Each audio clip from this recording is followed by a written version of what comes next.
بسیار یک روزی افتابی است، بسیار یک عجایب روز است.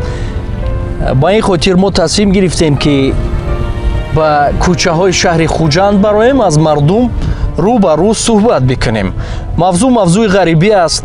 پول رو کار میکنن، روان میکنن، والدین با کدام رو استفاده میکنن، صرفه میکنن و یا که خودی مسافرانی که غریبانی که کار میکنن، مهاجران چی باید کنن؟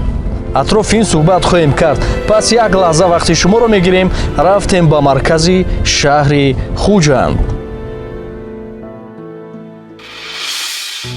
اکنون که حاضر بسیاری فرزندان ما به مهاجره میروند، مهنت سخت میکنند.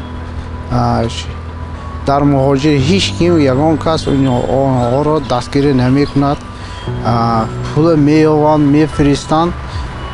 باید که پدر و مادر برای منفعت خود فرزند باید که استفاده برند برای پیشرفت.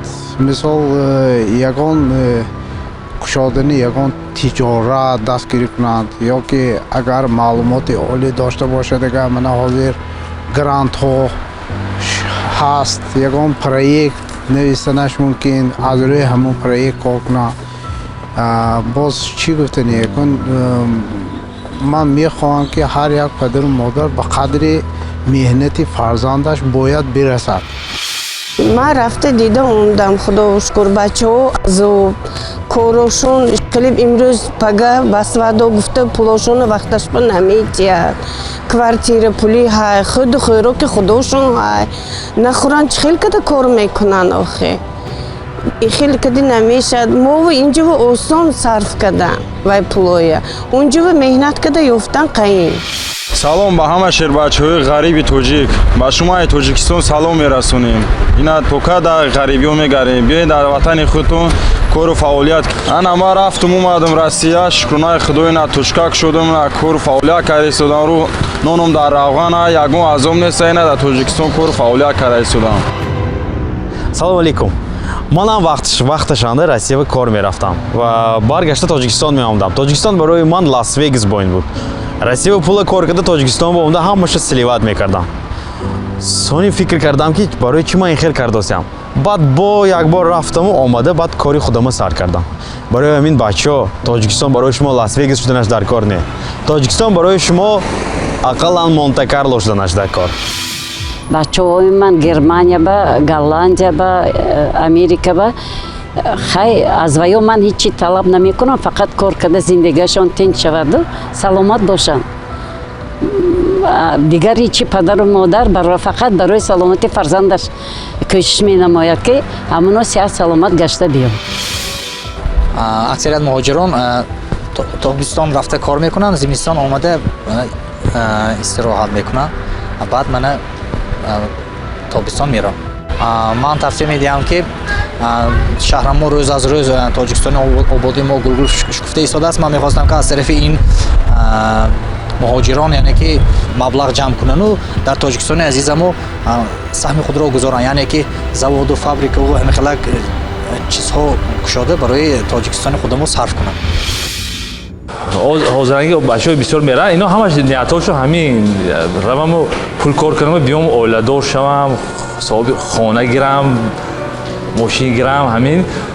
لیکن که یک خیلی انسان‌ها یک خیلی فرزنداشون اگه میره کار میکنه همون روسیه اولادار میشن و فکر خیالی تاجیکستان خاطرش میبره که در ما آدمای تاجیکستان ما برای همین همون پدر مادرها والدین وای میکنیم که همین سال نشد همین وای کنن که اونجا نروند مهاجر روند اولادار نشن، بیان در همین تاجیکستان خودمون اولادار شدن و وقتی که انسانی که اولادار شد صاحب فرزند شد، همون فرزند و اوله او برادر روسیه میکشن میبرند. بیا چیکار نکنیم که مردم مسلمان تاجیکستان چیکار نکنیم که ما توره نمیگیریم با روی قانونهای روسیه و ذوق هر چند وای کند که رنگ بلبل نواختن نمیتاد و صدای بلبل کردن نمیتاد.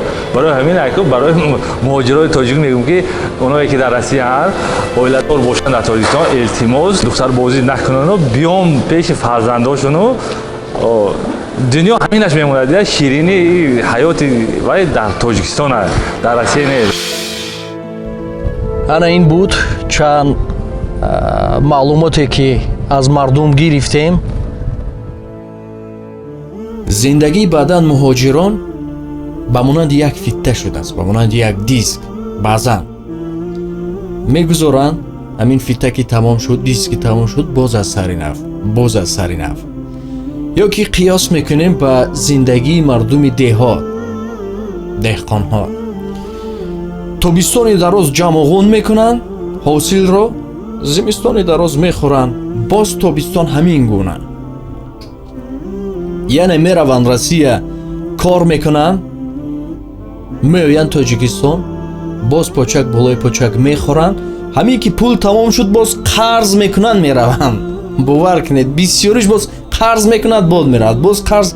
ҳамин гуна идома меёбад.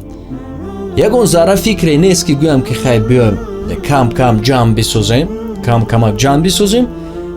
вай ман намедонам ягон тиҷорат аст ё умуман кор агар инсон бихоҳад, ҳазор корҳо ҳаст. ин суханҳо барои тамбало аст ки мегӯянд ки дигар кор нест. ин инсони кор, инсоне ки кор тавонад дар ҳар куҷо нонашро ёфта метавонад, дар ҳар куҷо. ба ин хотир аз ҷумлаи тамбалҳо нашавед. яъне мақсади мо чи аст? мақсади мо аз он аст ки бас кунед, ҳар сол меравед, меояд, меояд, меравед. яъне ки бас кунед, чиро бас кунед? ҳамун зиндагии оддиро ҳам пул ҷамъ кунед, дар ҷойҳои зарурӣ сарфа кунед, ягон бизнес кунед, ягон ман намедонам ягон нуқтае кушоед, умуман як тағйир диҳед зиндагии худро, як гуна зиндагӣ накунед. ё як чизи дигар ҳам аҷиб аст, меравем худамон марди корӣ мекунем, меоем Тоҷикистон, боз марди кор дархост мекунем. дар он ҷо хонаҳои мардумро девор мекунем, хона месозем, боз мебиёем дар ҳамин ҷо, дар ҳамон пуле ки кор кардем, захмат кашидем, ва дар ин ҷо боз марди кор мегирему, боз иморат мекунем ё ягон кори дигар мекунем. албатта ҷиҳатҳои хубӣ ҳам дорад ки боз як нафари дигар аз меҳнати шумо соҳиби кор мешаваду боз ризқи рӯзияшро меёбад. қисса кӯтоҳ хеле аз мардум ҳам пурсон шудем, дидем.